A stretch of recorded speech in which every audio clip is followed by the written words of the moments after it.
There was a moment in which I was in jail waiting to go to prison and just kind of at the bottom of the bottom. And we were in lockdown. Someone got in a fight. And so we were in lockdown. We had to sit on our bunks. And I looked over to my right on the floor and there was this Bible. And I'm like, okay, well, we can't talk. We can't move. Like, we're not allowed to do anything. We just have to sit there until everything is safe.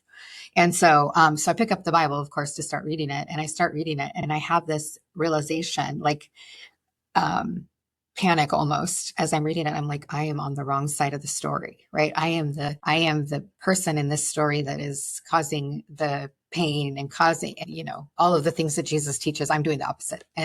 And so there's a scripture that says the fear of the Lord is the beginning of wisdom. And I very, very clearly had that experience in that moment. And I thought to myself, and it was just me and the Lord at that moment. And I said, Lord, if you're real, help me want to change, because I was noticing in myself and in my body. By then I'd been using IV drugs. And so my addiction had very much progressed, and I wanted to get out and I wanted to do it again. I was driven by that. And so I said, help me want to change. Because even in this moment, knowing this truth, being on the wrong side of the story, I don't want to change. I still want to do it. And I need your help, because there's nothing more I can do in and of myself to be Right. different, to have a different, driving factor. So please come in, intercede, and do whatever you can do. I give it all to you, kind of thing. But honestly, not thinking that he would actually answer that prayer. I'm just like, all Right. right.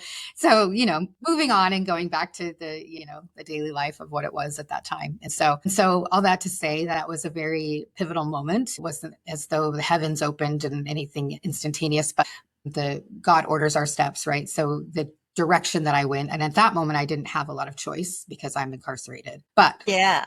the doors opened down a path where I was able to be discipled at this shelter I went to. I was able to go to church services within, being incarcerated as well. So I'm getting that a bit, but now I'm getting out and I'm You know, getting to learn what it means to yeah. live life with Jesus. Yeah. It's really interesting that you had that pivotal moment, because so you're on that path, and I think we're probably about a decade younger or whatever. But same thing as you, only I never got into the dealing. My husband did at the time, not my current husband. But he did that when I met him. He did it just, part-time. And it's very interesting is I was in the midst of doing these drugs, and I met him, and so that continued because that's what he did.